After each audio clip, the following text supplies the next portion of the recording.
اللہ یستتر من بولی، یہ باب ہے قواعد کے بیان میں۔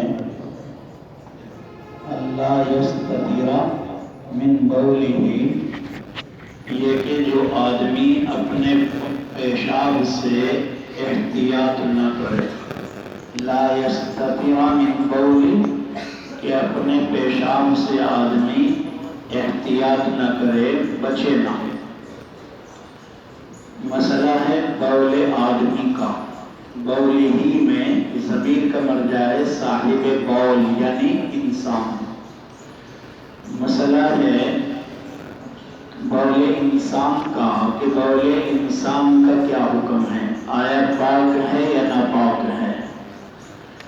تو بول انسان بالاتفاق ناپاک ہے، لیکن نجاست غلیظہ ہے یا خفیفہ ہے، اس میں بعض لوگوں نے اختلاف کیا ہے۔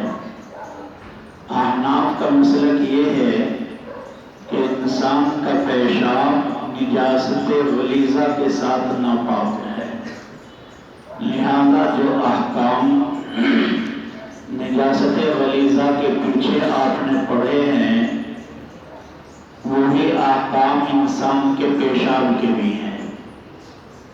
ما دون الدرہم بقدر الدرہم یا بزیادت الدرہم، تین قول پیچھے آپ کو بتائے۔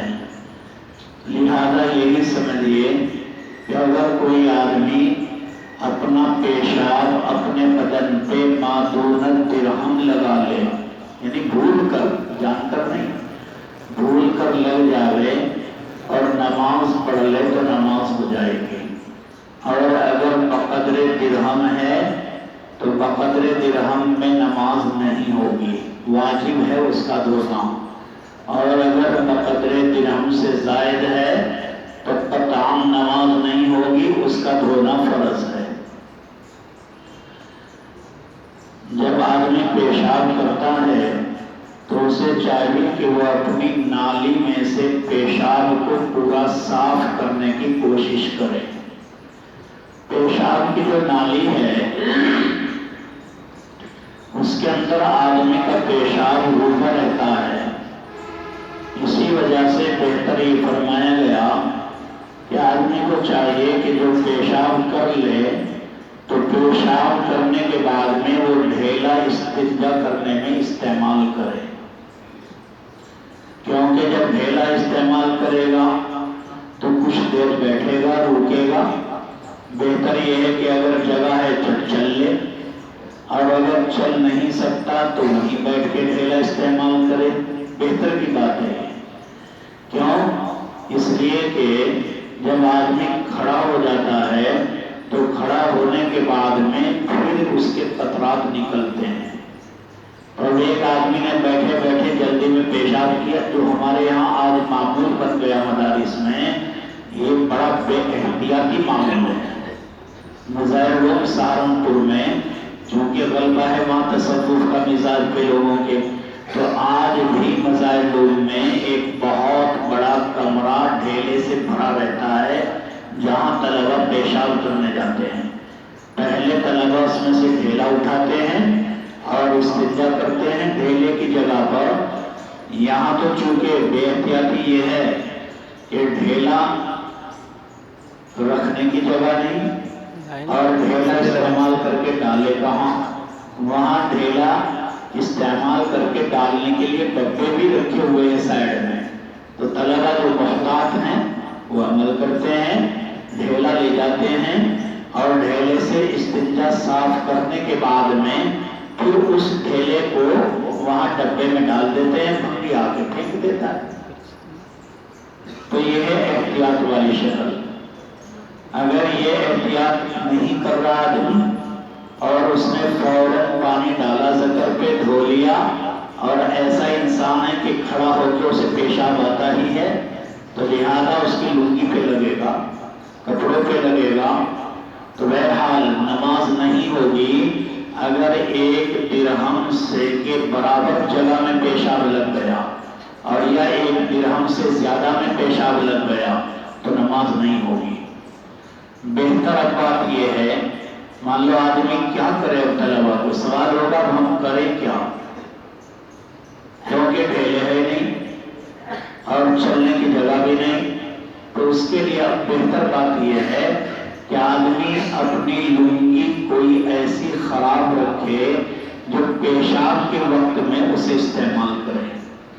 مثال کے طور پہ سونے کے وقت میں ایک لنگی مستقل آپ سونے کی رکھتے ہیں تو آپ اٹھنے کے بعد پیجامہ مت بدلیے، پہلے جائیے پیشاب خانے میں، پیشاب خانے میں پیشاب سے فارغ ہو جائیے، اب کھڑے ہو کر آتے ہوئے راستے میں جو پیشاب کے قطرے لگیں گے تو وہ اس لنگی میں لگ جائیں گے، اب اس کو تو آپ کو بدل کے ہی نماز پڑھنی ہے، تو ایسی لنگی کوئی پرائیویٹ رکھنی چاہیے تو احتیاط ہو جائے گی۔ اور اگر یہ کرنا مشکل ہے تو آدمی کو پیپر رکھنا چاہیے کہ پیپر سے اپنے عضو کو سکھا لے۔ بہرحال مسئلہ یہ ہے بھائی کہ ناپاکی اگر رہے گی تو نماز نہیں ہوگی، اور جب نماز نہیں ہوگی تو ظاہر بات ہے بہت سخت گناہ ملے گا اس کو، نماز نہیں ہوئی گناہ کبیرہ ہے، تو پیشاب سے نہ بچنا گناہ کبیرہ، کیوں؟ اس لیے کہ اس کی وجہ سے نماز نہیں ہوگی، تو جب نماز نہیں ہوئی جس سبب سے وہ بھی گناہ کبیرہ، بہرحال پیشاب ناپاک ہے۔ یہاں پر روایت بیان فرمائی ہے حضرت مجاہد عن ابن عباس، روایت دیکھیے مجاہد عن ابن عباس، اس کو یاد رکھیے گا، مجاہد کے بعد سیدھا عن ابن عباس ہے۔ فرماتے ہیں کہ اللہ کے نبی صلی اللہ علیہ وسلم مدینہ منورہ یا مکہ المکرمہ کے باغوں میں سے کسی باغ کے پاس سے گزر رہے تھے، بحائط، حائط کے معنی کیا ہے؟ وہ حائط کے اصل معنی ہے دیوار کے، حائط کہتے ہیں دیوار کو، لیکن چونکہ پہلے زمانے میں لوگ اپنے باغ کے چاروں طرف دیوار بناتے تھے، جیسے اب بھی باغ بڑے لوگ بنا لیتے ہیں، فیکٹری کے چاروں طرف دیوار ہے تو باغات کے چاروں طرف دیوار ہے، کھیت کے چاروں طرف دیوار ہے، پہلے ایسے دیوار بنائی جاتی تھی باغات کے چاروں طرف۔ اب اس دیوار کی وجہ سے باغ بھی حائط کے ساتھ مراد لیا جانے لگا، لفظ حائط کہاں جا رہا ہوں؟ الی الحائط، یعنی وہ دیوار کی طرف جا رہا ہوں، تو اب باغات کا گھیراؤ کرنا تو عام طور پر چھوڑ دیا گیا، لیکن وہ حائط والے معنی جو باغ کے ساتھ لگ گئے تھے وہ باقی رہ گئے۔ تو اب جب آدمی بولتا ہے کہ میں جا رہا ہوں گھومنے کے لیے الی الحائط، تو مراد یہ ہوگا کہ باغ میں جا رہا ہے، تو باغ یا کہاں کا ہے؟ یہاں روایت میں دو لفظ آئے ہیں، راوی کو شک ہے کہ حائط من المدینہ، کہ یا تو وہ باغ تھا مدینہ منورہ کا اور یا وہ باغ تھا مکہ المکرمہ کا، یہاں شک ہے۔ امام بخاری رحمۃ اللہ علیہ نے یہی روایت نقل فرمائی ہے الادب المفرد میں، ان کی کتاب ہے، اس میں روایت نقل فرمائی، وہاں حضرت نے صرف من المدینہ کہا ہے، تو پتہ لگا کہ یہ باغ مکہ کا تو مشہور ہے، صحیح راجح بات یہ ہے کہ مدینہ کا قصہ ہے، مدینہ کا باغ ہے۔ اللہ کے نبی علیہ السلام گزر رہے تھے مدینہ کے باغوں میں سے کسی باغ میں سے، فسمع صوت انسانین، تو آپ نے دو آدمیوں کی آواز کو سنا، دیکھ رہے نا، حضور نے دو آدمیوں کی آواز کو سنا۔ کیوں سنا یہ آواز؟ کون تھے دو آدمی؟ فرمایا مردے تھے، قبروں میں دفن ہوئے تھے۔ اس زمانے میں اب بھی بات جگہ ہے، آدمی اپنے مملوک باغات میں اپنے مردوں کو دفن کرتا ہے کہ ہم تو خاندان کا اپنا الگ رکھیں گے، ایک بیگھہ زمین چھوڑ دی، باغات لگا دیے، درخت لگا دیے کہ بس یہاں چھائے میں ہم اپنی تدفین کیا کریں گے۔ تو اس زمانے میں بھی لوگوں نے اپنے یہ دو مردے باغات کے اندر دفن کر رکھے تھے۔ حضور باغ کے پاس سے گزرے، اللہ کے نبی نے آواز سنی، کہیں کی آواز سنی، چیخ و پکار کی، ہائے مر گیا، ہائے، چیخ و پکار کر رہے۔ حضور کو چونکہ سنوا دیتے تھے اللہ، اور آدمی نہیں سن رہے تھے، تو جب یہ سنا تو آپ صلی اللہ علیہ وسلم نے فرمایا یعذبان فی قبورہما، ارے صحابہ سنو، ان آدمیوں کو ان کی قبروں میں عذاب دیا جا رہا ہے۔ اس سے پتہ لگا کہ عذاب قبر پر حق ہے۔ عذاب القبر حق، آپ نے پڑھا ہے شرع عقائد میں، تو عذاب قبر حق ہے، ثابت ہو گیا۔ اللہ کے نبی نے پھر آگے فرمایا، کیا کہا؟ یعذبان، عذاب دیا جا رہا ہے ان کو، وما یعذبان فی کبیر،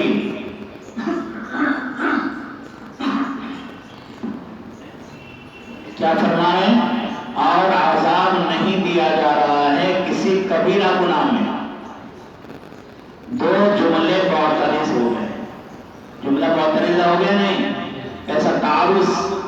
آپ نے کہا یعذبان، اور انہیں عذاب دیا جا رہا ہے۔ اب آگے دیکھیے، کہتے ہیں وما یعذبان فی کبیر ثم قال بلا، کیوں نہیں؟ بلا سے کیا مطلب ہو گیا کہ نہیں، کبیر میں دیا جا رہا ہے۔ پہلے کبیر کی نفی فرمائی اور بعد میں پھر کبیر کا ہی اس بات فرمایا، تو کبیر کی نفی بھی ہے، کبیر کا اس بات بھی ہے، تعارض ہو گیا نا، اجتماع ضدین ہو گیا۔ تو اس کا کیا جواب دیں گے آپ؟ اس کا جواب یہ ہے کہ اللہ کے نبی صلی اللہ علیہ وسلم نے یہ جو فرمایا وما یعذبان فی کبیر، پہلا جملہ اس کا تعلق ہے کس اعتبار سے؟ دنیا کے اعتبار سے۔ یعنی مطلب یہ، آپ یہ کہنا چاہتے ہیں کہ دنیا میں ان کاموں سے بچنا کوئی مشکل کام نہیں تھا، دنیا میں بچنا مشکل کام نہیں تھا، تو آپ نے نفی فرمائی دنیا کے اعتبار سے کہ بچنا مشکل نہیں تھا۔ کیوں؟ بھائی ایک آدمی پیشاب کی دھار اپنے اوپر لوٹا کے مار رہا ہے، تو پیشاب سیدھا کرو، آہستہ سے کرو، یہ کیا مشکل کام ہے؟ اور دوسرا آدمی غیبت کرتا ہے، چغل خوری، تو چغل خوری سے بچنا کیا مشکل کام ہے؟ مشکل ہے تو چپ رہو، کسی کی غیبت کا موقع دو، چپ رہو، چپ رہنے میں کیا مشکل؟ تو دنیا میں ان دو کاموں سے بچنا مشکل نہیں تھا، اس اعتبار سے کہا کہ بہت بڑے نہیں تھے جن سے بچنا مشکل ہو، آسان تھے، نہیں ہو رہا ہے عذاب کبیر میں، یعنی دنیا کے اعتبار سے مشکل نہیں تھے۔ اور آگے کیا کہا؟ بلا، کیوں نہیں، بلکہ انہیں عذاب ہو رہا ہے بڑے عذاب میں، بڑے گناہوں میں۔ کیا مطلب بڑے گناہ سے؟ کہ آخرت کے اعتبار سے عند اللہ وہ بہت بڑے ہیں۔ اب تو نہیں تعارض رہا، دنیا کے اعتبار سے مشکل نہیں، چھوٹے ہیں، بچنا آسان ہے، اور آخرت میں اللہ کے نزدیک بہت بڑے سمجھے گئے، لہذا آخرت کے اعتبار سے بڑے۔ دوسرا جواب کہ ان لوگوں کے گمان کے اعتبار سے بڑے نہیں تھے، یہ ان کو بالکل ایسے ہی سمجھتے تھے، چھوٹے، جیسے کہ ہمارا اپنا معاشرہ آج کل غیبتیں کرتا ہے، غیبت کو کوئی مشکل نہیں سمجھتا ہے، حالانکہ غیبت الغیبت اشد من الزنا، اور زنا کوئی کر لے تو دنیا ٹوٹ جائے گی، آسمان ٹوٹ جائیں گے، اور ہر وقت غیبت کر رہا ہے کچھ بھی نہیں، نماز چھوڑ رہا ہے کچھ بھی نہیں ہے، غیبت زنا کر لے، شراب پی لے، وغیرہ ڈھول بجائیں گے، لیکن روز نماز چھوڑتا ہے، اور نماز کے بارے میں متعمداً فقد کفر، من ترک الصلاۃ متعمداً فقد کفر، زانی کے بارے میں فقد کفر نہیں آیا، اس طرح تحقیق کے ساتھ، تاکید کے ساتھ نہیں آیا، لیکن چونکہ ہمارے معاشرے میں ترک نماز کو بہت ہلکا سمجھ لیا گیا، یا ایسے ہی غیبت کو بہت ہلکا سمجھ لیا گیا، اسی طریقے پر یہ کہا کہ ان لوگوں کے گمان میں کسی اپنے پیشان سے بچنا کوئی بڑی بات نہیں تھی لوگوں کے گمان میں. اور یا یہ کہ کسی کی غیبت چغلخوری کرنا ان کے نزدیک کوئی بڑی بات نہیں تھی. تو ان کے گمان میں نفی کر رہے آپ وما يعذبان فی کبیر کہ نہیں عذاب دیا جا رہا ہے کبیر میں. ان کے گمان کے اعتبار سے چھوٹے تھے اور حقیقت میں اللہ کے نزدیک حقیقت کے اعتبار سے بڑے تھے. اس اعتبار سے پھر آپ صلی اللہ علیہ وسلم نے اس بات کو فرما دیا. ثم قال بلا کان احدنا اب ان کے گناہ بتا رہے کہ ان میں سے ایک آدمی تو ایسا تھا لا یستتر بعض روایتوں میں لا یستنزہ بھی آیا ہے. ابو داؤد شریف میں آپ نے پڑھ لیا لا یستنزہ وہاں آیا ہے کہ وہ بچتا نہیں تھا ایک آدمی اپنے پیشاب سے اور دوسرا آدمی یمشی بالنمیمہ یہ چغلخوری میں چلتا تھا. یعنی بڑی کوشش ادھر بلایا اس کے سامنے اس کی کر دی اس کی کر دی. خیر یہ آپ نے دیکھ لیا اور ان کے گناہ بتا دیا پھر آپ نے ایک عمل کیا. یہاں پر اختصار روایت کا آپ سمجھو مسلم شریف میں ہے یہ روایت. وہاں پر یہ فرمایا کہ آپ صلی اللہ علیہ وسلم نے ان پر رحم کھاتے ہوئے مومن تھے یا غیر مومن دونوں طرح کی روایات ہیں. بعض روایتوں میں بعض لوگوں نے کہا غیر مسلم تھے اور بعضوں نے کہا نہیں مسلمان تھے. زیادہ راجح یہ ہے کہ مسلمان تھے کیونکہ ایک روایت میں یہ ہے من دفنتم اليوم کہ آج تم نے کس کو دفن کیا ہے تو مسلمان صحابہ تو مسلمان کو دفن کریں گے.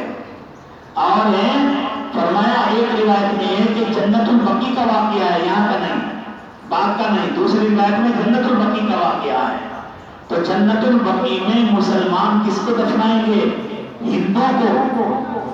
وہاں کہاں جائے گا ہندو مشرک مسلمان کو دفنائیں گے. تو آپ کو پتہ لگا کہ مسلمانوں پر عذاب ہو رہا ہے ان دو کبیرہ گناہ میں. تو آپ نے اللہ سے دعا فرمائی اللہ ان کے اوپر سے عذاب کو ٹال دیجئے اللہ ان کے عذاب کو ہٹا دیجئے. آپ نے دعا فرمائی. حضور پاک صلی اللہ علیہ وسلم کی دعا مطلقاً قبول نہیں ہوئی بلکہ یہ ہے دوسری جگہ روایت میں کہ آپ نے فرمایا کہ اللہ نے میری دعا مقیداً قبول فرمائی. مقیداً اور کیا ہے آپ کو الہام وحی بھیجی گئی کہ آپ یہ جو کھجور کا درخت ہے اس کی شاخ کو کاٹو اور بیچ میں سے پھاڑ کے آدھی ادھر لگا دو آدھی ادھر لگا دو. جب تک یہ کھجور کی شاخ تر رہے گی اس وقت تک ہم نے آپ کی دعا قبول کر لی کہ ان کے اوپر عذاب کی تخفیف رہے گی. سمجھے؟ تو مقید آپ کو اجازت ملی کیسی مقید ہو کر عام اجازت نہیں ملی. آپ صلی اللہ علیہ وسلم کو صحابہ نے پوچھا کہ آپ نے لما فعلت یا رسول اللہ اللہ کے نبی آپ نے یہ کیوں کیا. آپ نے فرمایا کہ مجھے بتایا گیا ہے کہ اللہ ان کے اوپر سے عذاب کو ہلکا کرے گا. یکفر عنہما ما لم تیبسا کہ جب تک یہ نہیں خشک ہوگی تو عذاب میں تخفیف رہے گی.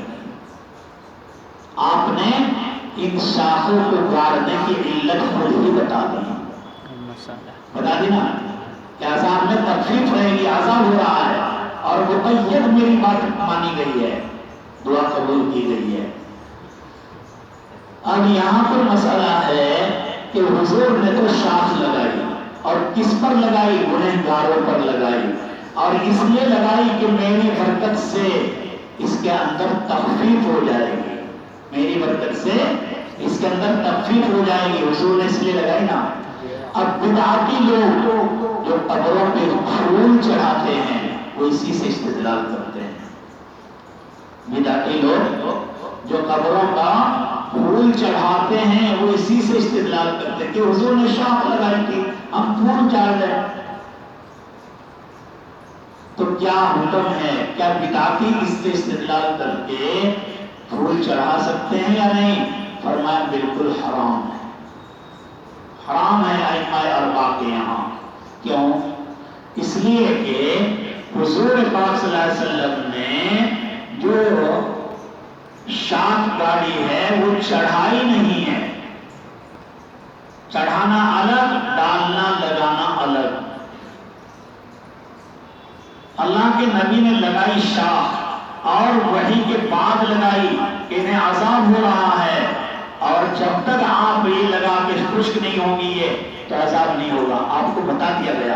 تو بدعتی کو کس کو بتایا جا رہا ہے؟ اس کو عذاب ہو رہا ہے، اس پہ پھول ڈالو. اس پہ عذاب ہو رہا ہے، اس پہ پھول ڈالو. انہیں بھی بتایا جاتا ہے کسی کے بارے میں. وہ سب کے اوپر کون ڈالتا ہے؟ عام طور پہ تو بڑے بزرگ کے اوپر ڈالتے ہیں زیادہ. 100% بدعتی جو ڈالتے ہیں وہ ڈالتے ہیں کس کے اوپر؟ اپنے بزرگوں کے اوپر. دیکھو جا کے دلی میں حضرت نظام الدین اولیاء رحمۃ اللہ علیہ کی قبر مبارک پہ دیکھو جا کے، یا اور کہیں بھی دیکھو. تو اب ان کے عمل میں اور حضور کے اتصال یہ ہو گیا کہ حضور نے تو گنہگاروں پر لگائی. اور تم تو جن کو بہت بڑا شیخ پیر مانتے ہو، زندہ ولی قبر میں پڑا ہے پر زندہ ہے، اس پہ چڑھا رہے ہو، تو لہذا تمہارے عمل میں اس میں تو اتحاد بھی نہیں رہا. پھر دوسری بات یہ، اللہ کے نبی نے تو لگائی، تم چڑھا رہے ہو. دیکھو ڈالنا قبر پہ پھول پتی کہیں تنہائی میں جہاں بدعتی نہ رہتے ہو، ڈالنا فی نفسی ہی جائز ہے. قبر پہ پھول پتی گھاس ہری یا ٹہنی مہنی ہری توڑ کے ڈال دینا قبر پہ، یہ فی نفسی جائز ہے. کیوں جائز ہے؟ دوسری روایت میں آتا ہے کہ جب تک ہری گھاس تسبیح پڑتی ہے تو قبر والے کو فائدہ ہوتا ہے. فرق کہاں آیا؟ چڑھانے اور ڈالنے کا. چڑھانا ناجائز ہے، ڈال دینا جائز ہے. چڑھانے میں ڈالنے میں فرق کیا ہے؟ کیسے معلوم ہوگا؟ وہ فرق بتایا کہ دیکھو اگر کوئی آدمی لے کے جا رہا ہے مالا والا بنا کے، پھول بکتے ہیں نا قبرستان کے سامنے، تو بکتے ہیں ہار مالا پھول کی. کہاں جا رہا بھائی؟ قبر پہ لے کے. آپ اسے کہو یہ پھول مجھے دے دے اور یہ ٹہنی نیم کے پتے جو میں ڈالنے جا رہا ہوں یہ تو ڈال دے جا کے، نہیں مانے گا. بدعتی نہیں مانے گا، پتا نہیں دے گا تمہیں اپنے پھول. کیوں؟ اس کے دل میں ڈالنا نہیں ہے صرف، بلکہ چڑھانا. عظمتاً ڈال لے جاتا ہے وہ، ایسے سیدھا کر. دیکھو دور سے ایسے بھی نہیں پھینکتا ہے، دیکھا کبھی؟ دور سے پھینکتا ہے کیا؟ تو وہاں تو پاس لگنے نہیں دیتے حضرت کو. وہاں پر جہاں بڑے مزار پہ دور سے لوگ پھینکتے ہیں وہ بھی بے ادب کہلاتے ہیں ان کے نظریے میں، لیکن چونکہ قریب جانے نہیں دیتے، ورنہ اپنی قبروں پہ جو چڑھاتے ہیں پھول وہاں دیکھو دور سے ڈالتے ہیں، یا وہ گجرا بنا کے لے جاتے ہیں باقاعدہ بالکل ادب کے ساتھ ایسے اس کو ڈالتے ہیں. وہاں دور سے کھڑے ہو کے کوئی اپنے آدمی کی قبر پہ نہیں ڈالے گا. کیوں؟ ڈالنا بے ادبی ہے، اور چڑھانا عظمت سے جیسے ایسے پہنانا یہ ادب ہے. اس لیے کہا گیا کہ یہ ان کے لیے قطعاً ناجائز ہے. ہاں شاخ گاڑ سکتے ہیں آپ. امام بخاری رحمۃ اللہ علیہ کے آگے باب میں جنائز میں آئے گا، حضرت بریدہ رضی اللہ تعالیٰ عنہ نے اپنے بریدہ ابن الحصیب نے اپنے لڑکوں کو وصیت کی تھی. وہ وصیت ذکر کی حضرت نے. کیا وصیت کی؟ کہ جب میں مر جاؤں تو میری قبر پہ شاخ گاڑ دینا، کیونکہ حضور نے گاڑی ہے اور میں مسلمان. یہ تو کوئی دعویٰ نہیں کر سکتا مجھے گناہ کی سزا نہیں ہوگی، یقیناً کچھ نہ کچھ ہوگی. تو بہرحال شاخ کا گاڑنا ہمارے یہاں بھی معاشرے میں رواج ہے کہ جب قبر تیار کر دیتے ہیں تو ہری گھاس لا کے سر کی طرف ٹہنی اور پیروں کی طرف ٹہنی لگا دیتے ہیں. وہ لگانا جائز ہے، اور پھول چڑھانا ناجائز ہے، کیونکہ آپ نے خود علت بتا دی کہ میں نے تو اس لیے یہ لگایا ہے، چڑھایا نہیں ہے. تو ہم لگا سکتے ہیں، چڑھا نہیں سکتے. چلیے. باب ما جاء في غسل البول. وقال النبي صلى الله عليه وسلم لصاحب القبر كان لا يستتر من بوله ولم يذكر سوى بول الناس. باب ما جاء في غسل البول. ان حکام کے بیان میں جو وارد ہوئے غسل بول، پیچھے جو آیا نا وہی ہے مسئلہ، لیکن ترجمہ نیا قائم کیا کسی وجہ سے. غسل بول کا حاصل امام بخاری یہاں کچھ اور کہنا چاہتے ہیں. غسل بول کہا، وہاں بول ہی کہا، یہاں غسل بول. کیا کہنا چاہتے ہیں؟ یہ کہنا چاہتے ہیں کہ غسل بول میں مراد الف لام جو ہے وہ عہدی ہے، اور مطلب ہے غسل بول ناس، مطلب ہے بول ناس. بول ناس تو ناپاک ہے، اور بول ناس کے علاوہ امام بخاری مفہوم مخالف کے طور پر کہنا چاہتے ہیں کہ بول ناس کے علاوہ دوسرے اقوال معقول اللحم جانوروں کے وہ پاک ہیں، کہ بول ناس ناپاک ہے اور بول غیر ناس وہ پاک ہے. حقیقت میں یہ بات نہیں ہے. کیوں؟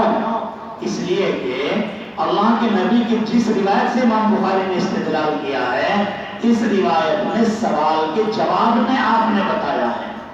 سوال کیا آدمی کے پیشاب کا، تو آپ نے آدمی کے پیشاب کا بتا دیا. اب اس سے کیا کہتے ہیں امام بخاری نے کہ دیکھو حضور نے کہا کہ بول ناس ناجائز ہے اور باقی کا کچھ بتایا نہیں، تو باقی پاک مان رہے ہیں مفہوم مخالف کے طور پہ. جیسا کہ ایک موقع پر اللہ کے نبی علیہ السلام نے ایک صحابی نے آپ سے سوال کیا کہ اللہ کے نبی ہم کیا اپنے مردوں کے لیے ایصال ثواب کر سکتے ہیں مالی؟ تو آپ نے کہا مالی ایصال ثواب جائز ہے.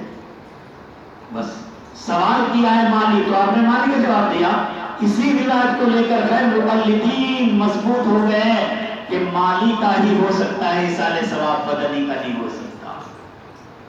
تو ایسے ہی یہاں امام بخاری کہہ رہے ہیں کہ بول ناس ہے تو غیر بول ناس جو ہے وہ پاک ہے. وہ بھی کہتے ہیں کہ مالی ایصال ثواب بتایا گیا روایت میں کہ مالی عبادت صدقات ان کا ایصال ثواب، لہذا بدنی کا نہیں. ہم نے کہا کہ لہذا کیوں لگا رہے ہو؟ حضور سے پوچھا گیا آدمی کے پیشاب کا، تو آپ نے اس کا مسئلہ بتایا. قصے میں آپ بتا رہے نا. اور جب وہاں بھی پوچھا گیا مالی صدقے کا، تو مالی کا آپ نے حکم دیا، تو بدنی کا وہاں تعارض نہیں ہے. اگر حضور خود مسئلہ بتاتے اول سے، تو پھر اول سے مسئلے کے طور پہ یہ بات اگر نہ بتاتے حضور تو اشکال کر سکتے تھے. لیکن مسئلہ تو نہیں بتا رہے نا حضور. حضور پاک صلی اللہ علیہ وسلم سے جو پوچھا گیا وہ آپ نے بتا دیا، اور جو نہیں پوچھا گیا وہ آپ نے نہیں بتایا. چلیے. وبه قال حدثنا يعقوب بن ابراهيم قال اخبرنا اسماعيل بن ابراهيم قال حدثني روح بن القاسم قال حدثني عطاء بن ابي ميمونه عن انس بن مالك رضي الله تعالى عنه قال كان رسول الله صلى الله عليه وسلم اذا تفرغ لحاجته اتيته بما يغسل. کیا کہہ رہے ہیں انس بن مالک؟ کان رسول اللہ صلی اللہ علیہ وسلم، جب اللہ کے نبی اذا تبرز لحاجتی اپنی حاجت کے لیے استنجا کرنے جاتے اتیتہ بماء، تو میں پانی لے کر آتا. پتہ لگا کہ استنجا ناپاک ہے، اسی لیے تو پانی لے کر آئے. اور پھر فرمایا کہ فیغسل بہ، کہ آپ صلی اللہ علیہ وسلم اس کو دھو لیتے. بھائی یہاں قصہ جو چل رہا ہے وہ انسان کے پیشاب کا چل رہا ہے، بس اتنی بات بتا دی. چلیے. باب وبه قال حدثنا محمد بن المثنى قال حدثنا محمد بن قاسم قال حدثنا الاعمش عن مجاهد عن طاووس. عن مجاہد یہ آیا جو میں نے پہلے بتایا تھا. یہاں کیا آ رہا ہے؟ مجاہد کے بعد طاووس آ گیا. وہاں بغیر واسطے کی روایت لائے اور یہاں واسطے کے ساتھ ملائے. طاووس عن ابن عباس. چلیے. عن مجاهد عن طاووس عن ابن عباس رضي الله تعالى عنه قال مر النبي صلى الله عليه وسلم بقبرين فقال انهما لا يعذبان. وہی قصہ ہے جو پہلے آیا ہے کہ آپ گزر رہے تھے اور آپ نے دیکھا کہ یہاں دو قبروں والوں کو عذاب دیا جا رہا ہے. چلیے. اما احدهما فكان لا يستتر من البول واما الاخر فكان يمشي بالنميمه ثم اخرج ليله رتبه فشقها نصفين وغرز في كل قبر واحده. قالوا يا رسول الله لما فعلت؟ اے اللہ کے نبی آپ نے کیوں کیا؟ تو آپ نے اپنے فعل کی دیکھو علت خود ہی بتا دی. تو لہذا کسی کو یہ کہنا کہ بھائی اللہ کے نبی صلی اللہ علیہ وسلم نے اس لیے لگایا تھا، احتمالات نکالنے کی ضرورت ہی نہیں. آپ نے بتا دیا کہ مجھے اطلاع دی گئی کہ جب تک یہ خشک نہیں ہوں گی اس وقت تک کہ ان کے اوپر عذاب کو ہلکا کر دیا جائے گا، اس لیے میں نے لگایا۔ اب حضور پاک صلی اللہ علیہ وسلم کے علاوہ تو کسی کو یہ بات معلوم نہیں ہو سکتی۔ چلیے قال لعله يخفف عنهما ما لم يلبث. قال ابن المثنى وبه قال حدثنا وكيع قال حدثنا الأعمش سمعت مجاهدا الأعمش سمعت مجاهدا، کیا کہنا چاہتے ہیں اس سے؟ قال حدثنا کہہ کر دوسری سند لائے اعمش کی جس میں وہ کہہ رہے سمعت مجاهدا، اور اسی حدیث کے اندر اوپر کیا کہا ہے اعمش نے پہلی لائن میں؟ قال حدثنا الأعمش عن مجاهد، عن کے ساتھ بیان کر رہے ہیں نا، اور یہاں سما کی وضاحت ہے۔ سما کی وضاحت والی روایت کا حوالہ دے کر امام بخاری نے فرمانا چاہا، بتانا چاہا کہ روایت مضبوط ہے، کیونکہ اعمش ہیں مدلس، بہت بڑے محدث بھی ہیں، مفسر بھی ہیں، فقیہ بھی ہیں اور صوفی بھی ہیں اعمش، لیکن اس کے باوجود تدلیس کا مرض تھا، تدلیس کرتے تھے۔ تو اس لیے ان کی روایت کو صحیح ثابت کرنے کے لیے کیا کہہ دیا کہ یہ روایت ان سے صراحتاً سما کے ساتھ بھی ثابت ہے، اور جب صراحتاً سما آ گیا تو لہذا تدلیس کرنے والے کی تدلیس کا اثر ختم ہو گیا کہ یہ روایت تو واقعتاً انہوں نے سن رکھی ہے۔ چلیے باب ترك النبي صلى الله عليه وسلم والناس الأعرابي حتى فرغ من بوله في المسجد۔ باب ترک النبی، دیکھ لیجئے اللہ کے نبی کا چھوڑ دینا اور لوگوں کا چھوڑ دینا ایک اعرابی دیہاتی کو، یہاں تک کہ وہ فارغ ہو جاوے اپنے پیشاب کرنے سے مسجد کے اندر۔ یہ مسئلہ سمجھو، روایت میں آگے لا رہے ہیں، یہاں تو اختصار ہے، یہ اختصار بھی آ جائے گا، تفصیل بھی میں آپ کو سمجھا رہا ہوں۔ ایک مرتبہ اللہ کے نبی صلی اللہ علیہ وسلم مسجد میں بیٹھے تھے، مجلس ہو رہی تھی، آپ نے نماز پڑھ لی، نماز کے بعد میں صحابہ بیٹھ گئے، حضور پہ بیٹھے ہوئے ہیں۔ اللہ کے نبی علیہ السلام کی مجلس میں ایک آدمی آیا، دیہاتی پتو، اس نے آ کر جلدی جلدی 2 رکعت نماز پڑھی اپنی، حضور بیٹھے ہیں دیکھ رہے ہیں تو نماز پڑھ لی۔ نماز کے بعد اس نے دعا مانگی اور یہ کہا اللہم ارحم علی و محمدا، اے اللہ مجھ پر اور محمد پر رحم فرما، باقی کسی پر نہیں، باقی کسی پر نہیں کرنا رحم، بس مجھ پہ اور اس پہ، 2 پہ کرنا۔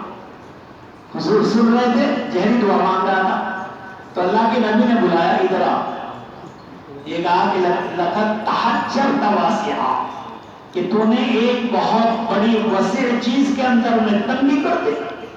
ارے اللہ کی رحمت کوئی چھوٹی ہے کہ تو کہہ رہا مجھ پر اور نبی پر، کہیں کہ سب پر، کیونکہ سب پر برابر برابر آئے گی تو بھی کوئی کمی نہیں پڑے گی۔ بہرحال آپ صلی اللہ علیہ وسلم نے اسے نصیحت فرما دی، اس کے بعد میں اس نے اپنا ہانا کی اور اٹھا جا کے مسجد کے کنارے پہ، ایک روایت میں یہ ہے یہاں کہ مسجد کے کنارے پہ گیا اور بیٹھ کے اپنا کام کرنے لگا، پیشاب کرنے لگا۔ صحابہ کرام نے روکنا چاہا، اللہ کے نبی علیہ السلام نے منع کیا صحابہ کو روکو مت، لا تظلموہ، مسلم میں آیا، یہاں نہیں ہے کہ اس کا پیشاب قطع مت کرو، مت روکو اس کو اپنا کام پورا کرنے دو۔ یہ ہے کہ صحابہ نے چھوڑ دیا اور نبی نے چھوڑ دیا تاکہ وہ آدمی اپنے پیشاب کو فارغ ہو جائے، پورا کر لے پیشاب۔ اللہ کے نبی نے بھی، صحابہ نے بھی روکنا چاہا لیکن نبی نے منع کر دیا، اور کیا کہا انکم مبعوثون میسرین، کہ تمہیں بھیجا گیا ہے آسانی پیدا کرنے والا بنا کے، یہ اس کو تنگی مت کرو، کر رہا ہے کرنے دو۔ یہ بات ہو گئی بس۔ اب نبی پاک صلی اللہ علیہ وسلم نے صحابی کو کہا، یہاں نہیں ہے یہ لفظ یاد رکھنا، صحابی کو کہا کہ جاؤ پھاوڑا والا کچھ لے کے یہ یہاں سے مسجد میں سے زمین کھرچ کے جہاں پیشاب کا اثر ہے اٹھا کے کھدائی کر کے باہر پھینک دو۔ اس یہ آپ کا مسئلہ یہاں تک ثابت ہو گیا، کیا کہ زمین کو پاک کرنے کا طریقہ کھدائی کرنا بھی ہے، یہاں کھدائی نہیں ہے، یہاں ہے کہ آپ نے فصب الماء، اس پر پانی کو بہایا۔ یہاں کیوں بہایا؟ اسی لفظ کو لے کر دیگر ائمہ پیچھے آ چکا ہے مسئلہ، وہ یہ کہتے ہیں کہ صرف زمین کو پاک کرنے کا طریقہ پانی بہانا ہی ہے ان کے یہاں، اسی روایت کی وجہ سے۔ ہم یہ کہتے ہیں نہیں کہ آپ نے زمین کھدوائی بعد میں پانی بھی ڈلوایا، اصل پاکی ہو چکی زمین کھودنے سے۔ پانی کیوں ڈلوایا؟ بدبو کو ظاہر کرنے کے لیے، تھوڑی دیر لگے گی بدبو ظاہر ہونے میں، تاکہ پانی سے فوراً بدبو بھی ختم ہو جائے۔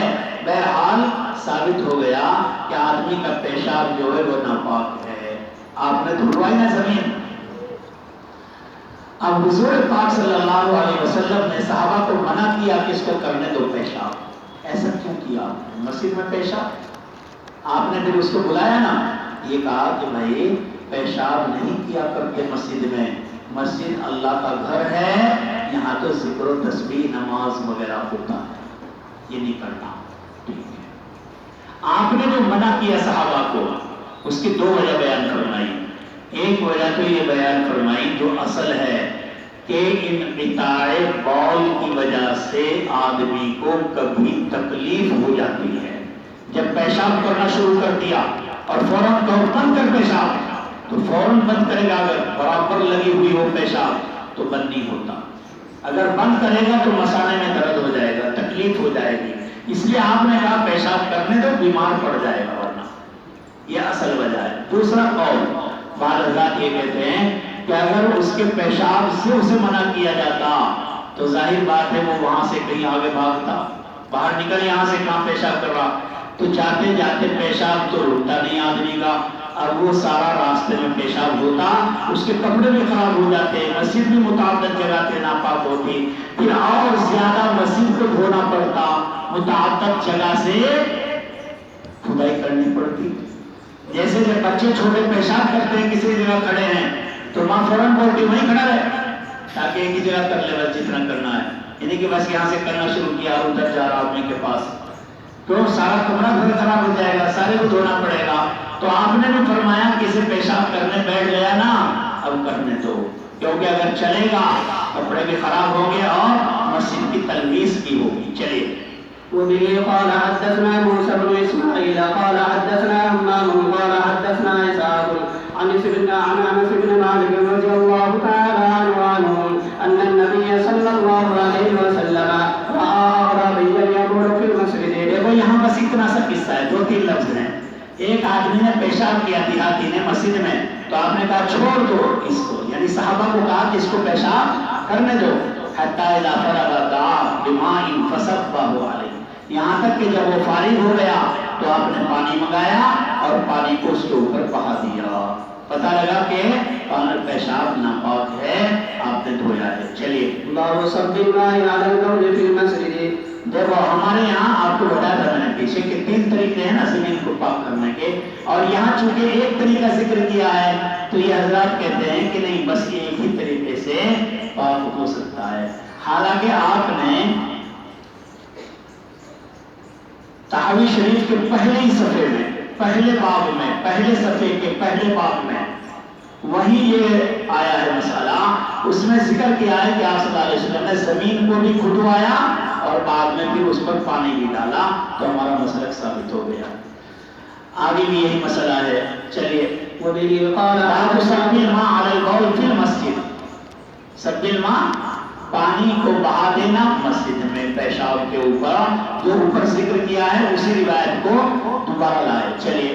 وبه قال حدثنا ابو اليمان قال اخبرنا شعيب عن الزهري قال اخبرني عبيد الله بن عبد الله بن عتبة بن مسعود ان ابا هريرة رضي الله تعالى عنه قال قام اعرابي فبال في المسجد فتناوله الناس فقال، جو میں نے قصہ آپ کو بتایا نا وہ اس باب میں روایت میں تھوڑا ذکر کیا ہے، کیا کہتے ہیں فبال فی المسجد فتناوله الناس، لوگوں نے اس کو لیا، کیا مطلب گھورنا شروع کیا، کیا کر رہے ہیں؟ فقال لهم نبی صلی اللہ علیہ وسلم دعوه، نبی نے کہا کہ چھوڑ دو اس کو، اور وحریقوا یا احریقوا علی بولہ، کہ اس کے بول پر پیشاب کا ایک پانی کا ڈول، یا تو سجلن کہا آپ نے ڈول، اور یا زنو بند کہا، اس کے معنی بھی ڈول۔ فانما بعثت میسرین، کیا کہہ رہے کہ تمہیں بھیجا گیا ہے میسر، آسانی پیدا کرنے والا بنا کر، ولم، اور نہیں بھیجا گیا تمہیں معسرین، بہت زیادہ تنگی پیدا کرنے والا بنا کر نہیں بھیجا گیا ہے. چلیے. وبه قال حدثنا عبدان قال أخبرنا عبد الله قال أخبرنا يحيى بن سعيد قال سمعت أنس بن مالك رضي الله تعالى عنه عن النبي صلى الله عليه وسلم. وبه قال حدثنا خالد بن مخلد قال حدثنا سليمان عن يحيى بن سعيد قال سمعت أنس بن مالك رضي الله تعالى عنه قال جاء أعرابي وہی قصہ ہے دوسری سند سے. چلیے. جاء أعرابي فقال في طائفة المسجد فزجرهم الناس. دیکھو اس میں کوئی، میں نے بتایا آپ کو کہ جب راوی قصہ نقل کرتا ہے کوئی کس طریقے کے الفاظ کہہ دیتا ہے، کوئی کس مقصد ہوتا ہے مفہوم ادا کرنا، کیونکہ احادیث میں لفظ لفظ کی حفاظت نہیں کی گئی ہے بلکہ قرآن میں لفظ لفظ کی حفاظت ہے. تو اس لیے کسی نے کہہ دیا لا تظلموا، کسی نے کہہ دیا دعوہ، اور یہاں فزجرهم الناس، لوگوں نے اس کو ڈانٹا، باتیں کی ہے. چلیے. فنهاهم النبي صلى الله عليه وسلم فلما قضى بوله امر النبي صلى الله عليه وسلم بذنوب مما ينفع عليه. چلیے. باب بول الصبيان. بول الصبيان. ایک بچہ پوچھ رہا ہے مسئلہ کہ اکثر ہمارے علاقے میں قبر کے اوپر درخت لگاتے ہیں، پھر وہ بڑا ہو جاتا ہے، متعطل ہو جاتے ہیں، انہیں کاٹ کے بیچتے ہیں. دیکھو اگر درخت لگایا ہے اور یہ سمجھ کے کہ یہ قبرستان وقف ہے، درخت بھلے میں نے لگا دیا لیکن اس جگہ پہ کوئی اور بھی دفن کرے کوئی بات نہیں تو جائز ہے. اور اگر اپنا قبضہ ثابت کرنا ہے وہاں کہ نہیں یہاں تو میرے ابا ہیں اس طرف تو جائز نہیں. کیوں؟ وہ قبرستان عام ہے، وہاں سب کا حق ہے. کوئی درخت لگا کر اپنا قبضہ نہ ثابت کرے، یہ جائز نہیں ہے. اگر قبضہ کرے گا تو نہ جائے. پھر یہ جو قبرستان کے درخت ہیں اگر اتنے ہو گئے کہ انہیں کاٹنا ہی ضروری ہو گیا، اس انداز کے ہو رہے، تو وہ کاٹ کے بھی قبرستان ہی کی ضرورت میں پیسہ خرچ کر دیا جائے. قبر کے اوپر پانی کا پیالہ رکھنا کیسا ہے؟ اگر رکھنا صحیح ہے تو رکھنے کی وجہ کیا ہے؟ کہاں مجھے تو یہی پتہ نہیں رکھتے ہیں قبر میں کیا ہے. قبر کے اوپر پانی کا پیالہ رکھتے ہیں، ہم کو تو یہی پتہ نہیں، آج بتا رہے تھے. جیسا کہ دیکھتے ہیں کہ بڑے لوگوں کی قبر پر پیالہ رکھا جاتا ہے. رکھا جاتا ہے تمہارے؟ بہرحال معلوم نہیں، یہ کہیں سے ثابت نہیں، پیالہ رکھنا کہیں ثابت نہیں. چلیے. وبه قال حدثنا عبد الله بن يوسف قال اخبرنا مالك عن هشام بن عروة عن عائشة ام المؤمنين رضي الله تعالى عنها انها قالت اتي رسول الله صلى الله عليه وسلم بصبي فبال على ثوبه فدعا بماء فاتبعه اياه. رکیے. باب بول الصبيان. بول الصبيان کس کو کہتے ہیں؟ بچہ. مراد ہے جو ابھی دودھ پیتا ہے، کھانا نہیں کھاتا باہر کا، اس کا پیشاب. سمجھ لو مسئلہ، چاہے لڑکا ہے یا لڑکی ہے. امام اعظم رحمۃ اللہ علیہ کے یہاں اور اسی طریقے پر حضرت امام مالک، یعنی دو بڑے امام، یہ دونوں بڑے ہیں، یہ دونوں بڑے امام کہتے ہیں، اور امام بخاری بھی یہ کہتے ہیں کہ چاہے لڑکا ہے لڑکی ہے، پیشاب اگر کپڑے پہ لگ گیا تو کپڑے کو دھونا ہی پڑے گا.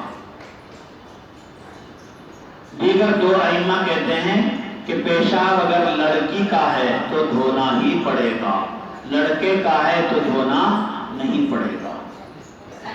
پیشاب تو سب کے یہاں ناپاک ہے، ائمہ اربعہ کے پیشاب تو ناپاک ہے، لیکن کپڑے کو پاک کرنے کے طریقے میں اختلاف ہے. ہم کہتے ہیں امام ہیں مالک اور امام اعظم کے کپڑے کو دھونا ہی پڑے گا. وہ کہتے ہیں دھونے کی ضرورت نہیں ہے کیونکہ ناپاک ہے پیشاب، دھونا نہیں پڑے گا بلکہ چھینکے مار دینا بھی کافی ہے. نزحن.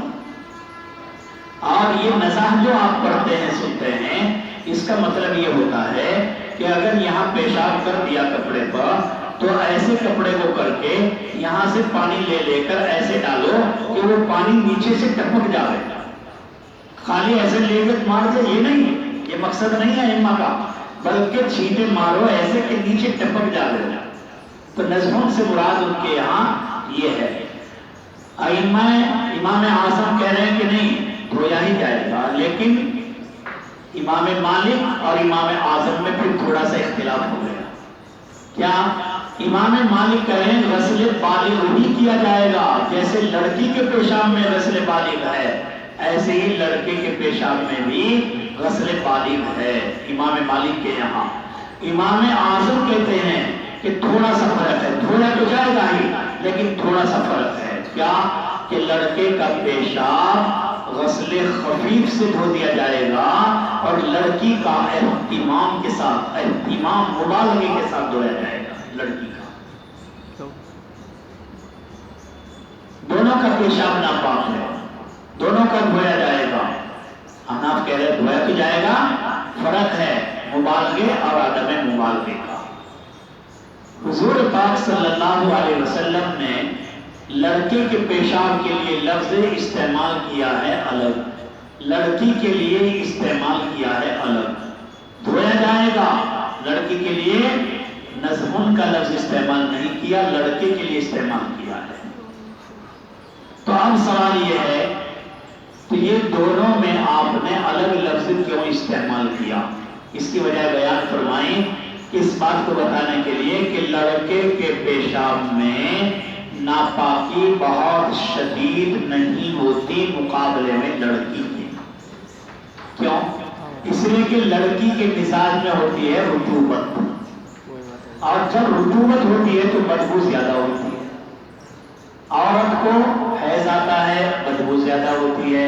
اس کا پہلے سے مزاج ایسا ہے نا کرونی، بھلے ظاہر ہوگا یہ حیض کا آنا بعد میں، تو عورت کے مزاج میں رطوبتیں گندگیاں زیادہ ہیں. اس کے لیے آپ نے لفظ غسل استعمال کیا، اور لڑکے کے مزاج میں رطوبت نہیں ہے، گندگی نہیں، تو وہاں نزع کا لفظ استعمال کریں.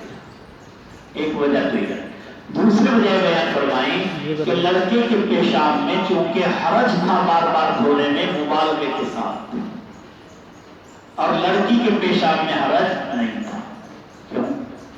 عام طور پہ لڑکوں کا، لوگوں کا مزاج لڑکوں کو بہلانے کا، کھلانے کا زیادہ ہے.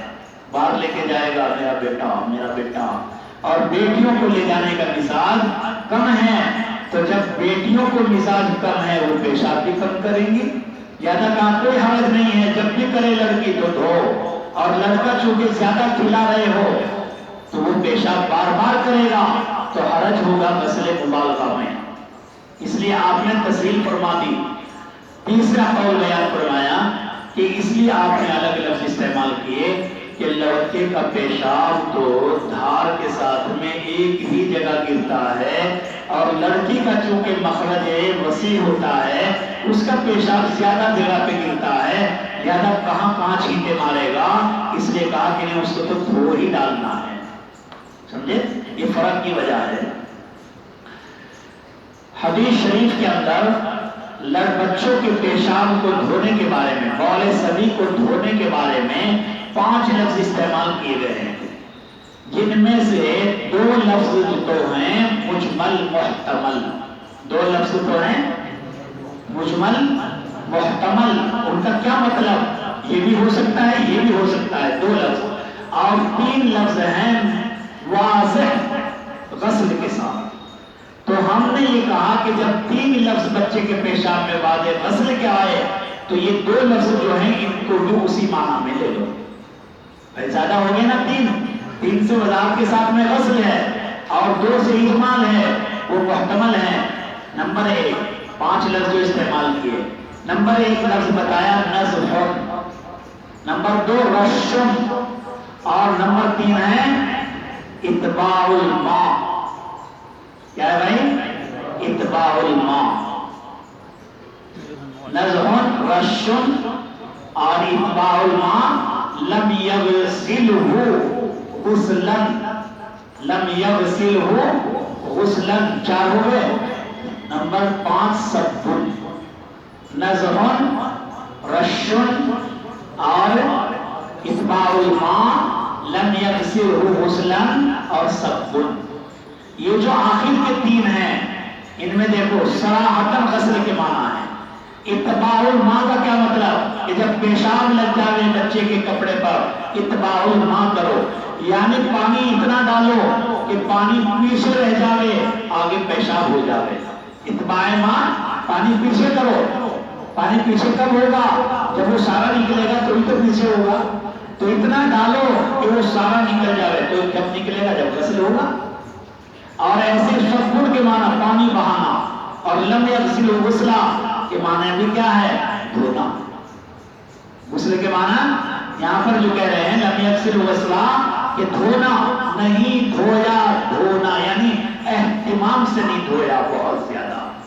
تو پتہ لگا 3 لفظ واضح ہیں اور 2 لفظ رہ گئے ہیں جن کے اندر احتمال ہے، نزہن میں اور رشن میں۔ نزہن کے معنی طحاوی شریف کے اندر ایک روایت آئی ہے، اس روایت میں یہ کہہ رہے راوی انی عارف المدینہ ینزح الماء، کہ میں ایک شہر کو جانتا ہوں کہ جس کے پاس میں پانی، اب کیا کرو گے ترجمہ؟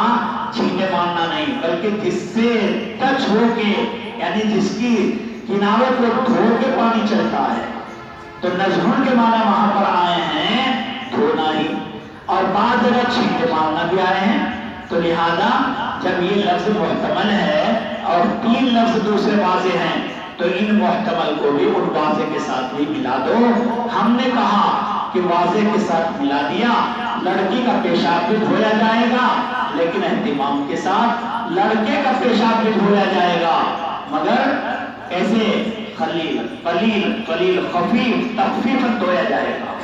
چلیے وبه قال حدثنا عبد الله بن يوسف قال أخبرنا مالك عن ابن شهاب عن عبيد الله بن عبد الله بن عتبة عن أم قيس بنت محسن رضي الله تعالى عنهما وعنهم أنها أتت بابن لها صغير لم يأكل۔ کیا کہتی ہیں؟ اوپر والی روایت حضرت عائشہ کی ہے، وہ بھی کہتی ہیں کہ اللہ کے نبی کے پاس میں ایک بچہ لایا گیا۔ لوگ لاتے تھے نا، جیسے بزرگوں کے پاس دعا کے لیے تحنیک کے لیے لاتے ہیں، ایسے حضور کے پاس لاتے تھے۔ آپ کے کپڑے پر پیشاب کر دیا بچے نے، فدعا بماء، بس آپ نے پانی منگایا، یہ آیا ہوا اس کے تو فاتبعہ، پیچھے پانی کو کر دیا۔ دوسری روایت میں حضرت ام قیس بنت محسن کی ہے، کہتی ہیں اتت بابن لہا صغیر، وہ اپنے چھوٹے بچے کو اللہ کے نبی علیہ السلام کے پاس لے کر آئی، لم یاکل الطعام، جو کہ ابھی کھانا نہیں کھاتا تھا۔ تو اللہ کے رسول نے اس کو اپنی گود میں بٹھایا، آپ نے اس بچے نے حضور کے کپڑے پر پیشاب کر دیا۔ فدعا بماء فنزح، آگے ایک اور لفظ فنزحہ، تو آپ نے اس پر کیا کیا بھائی؟ آپ ترجمہ کریں گے اس کا کہ آپ نے غسل خفیف کیا، اور ولم یغسلہ، جو آگے کہہ رہے کیا ترجمہ کرو گے اس کا؟ اور اس کو مبالغے کے ساتھ نہیں دھویا۔ تو ہمارا مسلک ثابت ہو گیا۔ اگر شوافی کا مسلک تو وہ کہیں گے کہ آپ نے دیکھو فرمایا کہ میں نے اس پہ چھینٹے مارے، آپ نے اس پر چھینٹے مار دیے، اور ولم یغسل تاکید آ رہی، میں نے دھویا نہیں، تو ہم کہتے ہیں کہ یہ مطلب نہیں، ورنہ بگڑ جائے گا سارا معاملہ۔ چلیے باب البول قائما وقاعدا، قائما وقاعدا یعنی کھڑے ہو کر پیشاب کرنا اور بیٹھ کر پیشاب کرنا۔ دیکھو روایت جو لائی ہیں یہاں وہ روایت لائے جس میں قائمن کا تذکرہ تو ہے، قاعدن کا نہیں ہے۔ ترجمہ قائم کیا دونوں عنوان سے، قائمن و قاعدن، پیشاب کیسے کرو گے کہ کوئی یہ نہ سمجھے چلتا چلتا بھی گھوڑے کی طرح کروں گا۔ حضرت نے کہا نہ، گھوڑے کی طرح نہ کرنا، گھوڑا بھاگ بھی رہا ہے، پیشاب بھی کر رہا ہے اور لید بھی کر رہا ہے، ایسے نہیں کرنا، بس 2 حالت میں کرو، قائمن کرو یا قاعدن۔ قائمن کو روایت سے ثابت کیا اور قاعدن کو دلالتاً چھوڑ دیا کہ جب قائمن ثابت ہو گیا پیشاب تو بدی بات ہے، بیٹھ کر تو بدل دھونا جائز ہے، اور کون کی کرے گا؟ کلاماتی کھاتے کرے گا۔ تو بھائی قائمن کر لیا، ثابت کر دیا روایت سے کہ آپ تشریف لائے، ایک قوم کی کوڑی پر مشہور روایت ہے، آپ نے کھڑے ہو کر پیشاب کیا، کھڑے ہو کر کرنا ثابت۔ اب کہے گا کوئی حضرت ترجمہ قائم کیا ہے قاعدن بھی، روایت میں لفظ قاعدن بھی نہیں ہے، تو کیسے ترجمہ ثابت ہوگا؟ دلالتاً کہ عقل کہتی ہے کہ جب قائمن جائز ہے تو بدرجہ اولا بیٹھ کر تو جائز ہوگا ہی. چلیے. وبه قال حدثنا آدم قال حدثنا شعبة عن الأعمش عن أبي وائل عن حذيفة رضي الله تعالى عنه أنه قال أتى النبي صلى الله عليه وسلم سباطة قوم فبال قائما ثم دعا بماء فجئته بماء فتوضأ. دیکھیے فبال قائما آ گیا، پھر آپ نے کیا کیا؟ پانی منگایا. حضرت حذیفہ کہتے ہیں فجئته بماء فتوضأ، حضور کے لیے میں پانی لایا، آپ نے وضو فرمایا. اس روایت سے حضور کا کھڑے ہو کر پیشاب کرنا ثابت ہو گیا. یہ حضور نے پیشاب کھڑے ہو کر کیوں کیا؟ دیکھو بہت سی تعویلات لوگ کرتے ہیں، گھٹنے میں درد تھا، کمر میں درد تھا، گندی جگہ تھی. سنی نا یہ تعویلات؟ یہ تعویلات ساری جو کی گئی یہ باطل ہیں، یہ معنی ہے. ابن حجر علیہ الرحمہ نے فرمایا کہ جب ایک بات مستحکم حضور سے ثابت ہو گئی، بس آگے کیوں ادھر ادھر کی باتیں لا رہے؟ کیا کہ اللہ کے نبی نے یہ کام بیان جواز کے لیے کیا. اگر درد مرض بھی ثابت کرو گے تو گویا کہ جسے درد نہیں ہے اور کبھی کسی وجہ سے وہ چاہے پیشاب کھڑے ہو کر کرنا، کوئی پریشانی، درد نہیں ہے، کوئی اور پریشانی، مان لو وہاں بیٹھ نہیں سکتا تو وہ کیسے کرے گا؟ اس لیے حضور نے بیان جواز کے لیے کیا کہ کبھی کبھار ضرورتاً کسی وجہ سے کیا کہ آج بیٹھنے کو دل نہیں چاہ رہا ہے، اکیلا ہے، بس کھڑے ہو کے کرے، بیان جواز ہے. اللہ کے نبی نے کیا ہے بیان جواز کے لیے جو نبی کرتا ہے وہ کام سنت نہیں ہوتا، اسے سنت سے تعبیر نہیں کرنا. سنت ہوتا ہے، آپ نے مسلم شریف کے مقدمے میں پڑھا ہے، سنت کس کو کہتے ہیں؟ الطریقۃ المسلوکۃ فی الدین، کہ دین میں جو طریقہ چلا ہوا جس پر لوگ چل رہے وہ. اگر یہ کھڑے ہو کر پیشاب کرنا سنت ہوتا تو صحابہ اس پر چلتے، صحابہ اس پر عمل کرتے عام، کیونکہ سنت تو وہی ہے جس پر صحابہ عمل کریں. تو صحابہ نے عمل نہیں کیا، آپ نے کیا ہے یہ بیان جواز کے لیے تاکہ لوگوں کو پتہ لگ جائے کبھی مجبوری میں کھڑے کھڑے بھی پیشاب کر سکتے ہیں. یہ خلاف اولا ہے. نبی تشریعی کے زمانے میں خلاف اولا پہ کام کرتا ہے کیونکہ شریعت بنانی ہے نا بھائی. اگر خلاف اولا پہ کام نہیں کرے گا، عمل نہیں کرے گا تو پھر امت کو سہولت کیسے ملے گی بتاؤ؟ اگر حضور نہ عمل کر کے دکھاتے تو کیسے اجازت ملتی؟ تو یہ جو خلاف اولا کام کرتا ہے نبی کے حق میں خلاف اولا نہیں ہوتا. ہمارے حق میں اب خلاف اولا ہوگا، لیکن نبی کو تو چونکہ دکھانا تھا اس لیے اس کے حق میں خلاف اولا نہیں ہے. یہ بیان جواز کے لیے نبی کرتا ہے، اور جو کام بیان جواز کے لیے کیا جائے اس کو سنت سے تعبیر نہیں کرتے ہیں. چلیے باب القول عند صاحبه والتستر بالحائط. آگے دوسرا ایک مسئلہ لائے، آسان مسئلہ 4-5 یہ لائے کہ پیشاب کرنا ہے، اگر دوست ہے پاس میں کھڑا ہے، بھائی کھڑا رہنے کو ادھر کو ادھر کو منہ کر کے اپنا کام کر لو، جائز ہے. اسی سے جواز ثابت کیا ہے گھروں میں بیت الخلا بنانے کا، گھروں میں فلیش بنانے کا. کہ آپ صلی اللہ علیہ وسلم کے صحابی پانی رکھ کر آپ کے پاس میں جانے لگے، کون؟ حضرت حذیفہ. تو آپ صلی اللہ علیہ وسلم نے کیا کہا؟ کہاں جا رہا ہوں؟ کہ آپ پیشاب کر لو، کہ نہیں ادھر منہ پھیر کے کھڑا ہو جائے، میں یہاں ادھر کر رہا ہوں تو ادھر منہ پھیر کے کھڑا ہو جا. تو وہ ادھر پھیر کے منہ کھڑے ہو گئے. یہ کیوں کہا حضور نے؟ اس لیے کہا کہ اگر یہ چلا جائے گا، میں جو آج بیان جواز کے لیے کام کرنے والا ہوں کھڑے ہو کر، تو اس کا پتہ کیسے لگے گا امت کو؟ میں تھوڑا بتاؤں گا، سمجھے؟ میں تو ویسے ہی بتا دیتا، میرا عمل میں تھوڑا بتاؤں گا میں نے آج ایسے کیا ہے، بلکہ دوسرا ہی بتائے گا. حضرت حذیفہ کو روکا کہ تاکہ یہ میرے عمل کو دیکھ کر امت کو بتا دیں کہ اللہ کے نبی نے ایک مرتبہ وہاں میں بھی کھڑا تھا پیچھے اور آپ صلی اللہ علیہ وسلم نے پیشاب کیا تھا، کیسے؟ میرے پاس میں کیا، کھڑے ہو کر کیا. وَالتَّسَتُّرُ بِالْحَاجَةِ، اور پردے کے ساتھ. دو بات ثابت ہو گئی، اپنی کسی مجلس میں لوگوں کے ہوتے ہوئے قریب پیشاب کر سکتے ہو جب کہ آپ کا تستر ہو جائے. یہاں سارے بیٹھے ہو اور کسی کو بہت پیشاب لگے، ادھر کونے میں بیٹھ کے چادر ڈال دو، کونے میں پیشاب کر سکتا ہے مجبورن آدمی، لیکن وہاں کرنا بھی شروع کر دینا. مسئلہ بتا رہا ہوں، کرنے کے لیے نہیں بتا رہا کہ وہاں سب پیچھے کو ہو کے اور وہاں پر وہ گدے وغیرہ رکھے ہیں اور کہو کہ وہ پھر چلتا ہے، سب بات بتا دیا، بخاری شریف میں بتا دیا، اب اور کہاں رہے گا، کرنا نہیں ہے ایسا، یہ جواز وقت حدثنا عثمان بن ابي شيبه قال حدثنا جرير عن منصور عن ابي وائل عن حذيفه رضي الله تعالى عنه قال رايت لي انا والنبي صلى الله عليه وسلم. رائے تم ہی کہہ رہے کون؟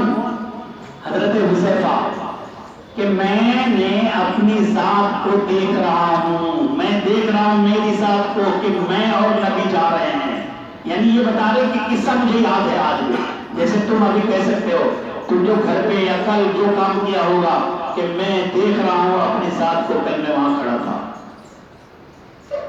میں چل رہا ہوں نبی کے ساتھ، دیکھ رہا ہوں اپنے کو آنکھیں بند کر کے، مجھے یاد ہے کہ اللہ کے نبی نہ تماشا، میں اور نبی چل رہے تھے، فاتا سماعت قوم، ایک قوم کی کوڑی پر گندی جگہ پہ آئے، خلفہا دیوار کے پیچھے، پتہ لگا اس طریقے کی جگہ جو امت کی طرف سے بنی پڑی ہوں تو وہاں اجازت لینے کی ضرورت نہیں ہوتی، کیونکہ دلالتاً عرفاً اجازت سمجھی جاتی ہے کہ بھئی یہ گندی جگہ کوڑی ووڑی پڑی ہے گوبر اوپر، اب کوئی آدمی گوبر والا آ کے لڑنے لگے، ارے کیوں پیشاب کر رہا باؤ یہاں، پیشاب نہیں کریں گے اور کیا کریں گے، تمہیں کیا ڈال رکھا ہے کہ میں نے تو یہاں گوبر ڈال رکھا ہے تو پھر میں نے تو پیشاب کیا ہے، کوئی سر کھڑا ہی لگے گا، ورنہ عام طور پہ لوگ کوئی لڑتے وڑتے نہیں ہے کہ بھئی یہ تو گندی جگہ ہے ہی، تو وہاں آپ تشریف لائے، فقام کما یقول، اور کہتے ہیں کہ ایسے ہی کھڑے ہوئے جیسا کہ تم میں سے ہر آدمی کھڑا ہوتا ہے، آپ نے پیشاب کیا، کہتے ہیں فَانْتَبَسْتُ مِنْ، میں پیچھے کو ہٹنے لگا،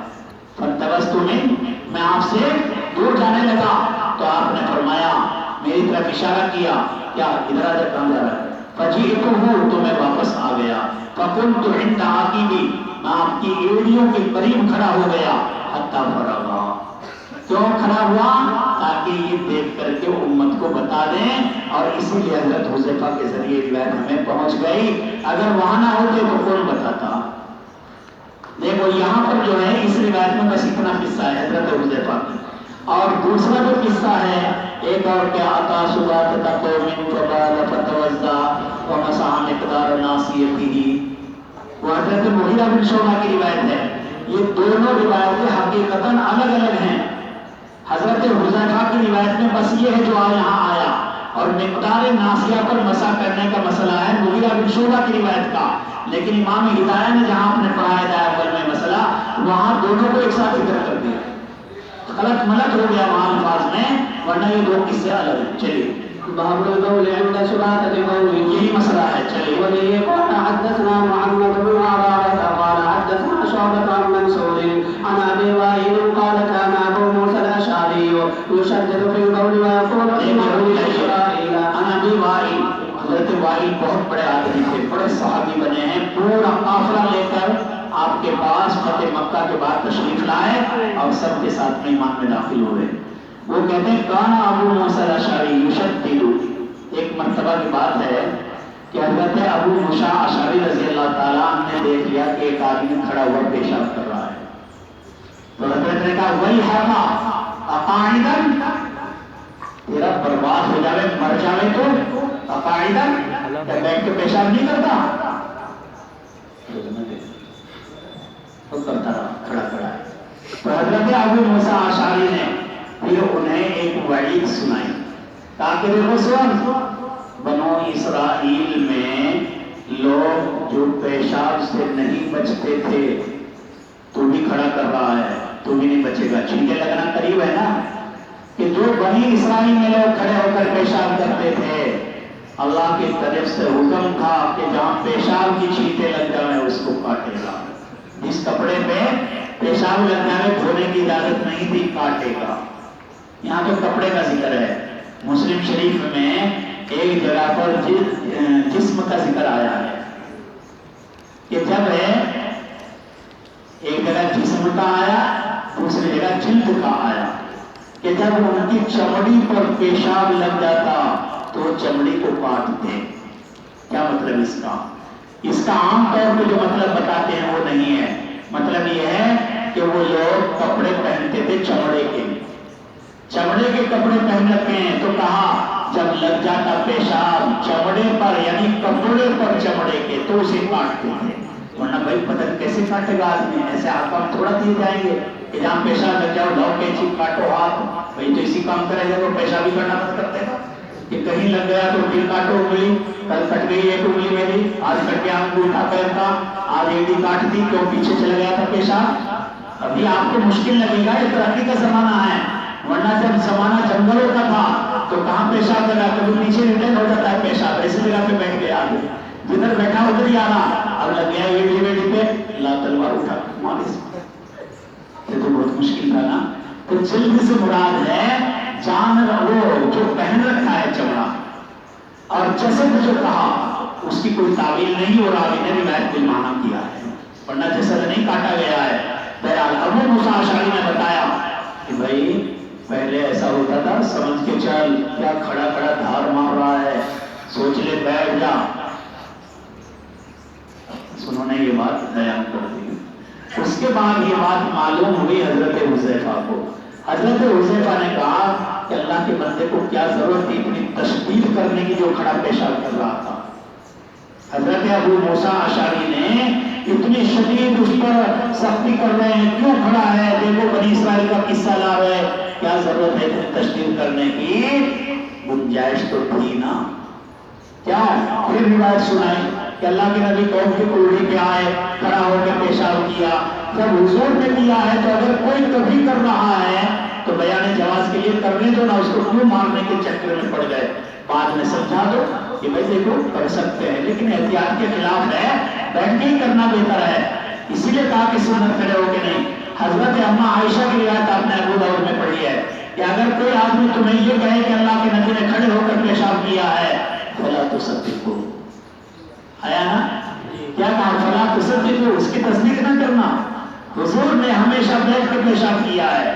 تو وہاں کیا تعمیر کی کہ حضور کی سنت طریقے کو بتا رہی ہیں کہ اللہ کے نبی کا سنت طریقہ جو تھا وہ بیٹھ کے پیشاب کرنا تھا، اور جو باہر کی بات ہے وہ اما عائشہ کو پتا نہیں تھی، وہ حضرت حذیفہ کو پتا تھی، لہٰذا انہوں نے بتا دی۔ چلیے ويقول إن بني إسرائيل كان إذا أصاب ثوب أحدهم قرضه فقال حذيفة رضي الله تعالى عنه لیتہ امسکا، کہ کاش کے رک جاتے، وہ امسکا کیا کرتے ہیں، رک جاتے تجھ پر سے، مطلب یہ کہ تجھے تشدید والی بات نہ سناتے۔ عطا رسول اللہ، کیوں نہ سناتے؟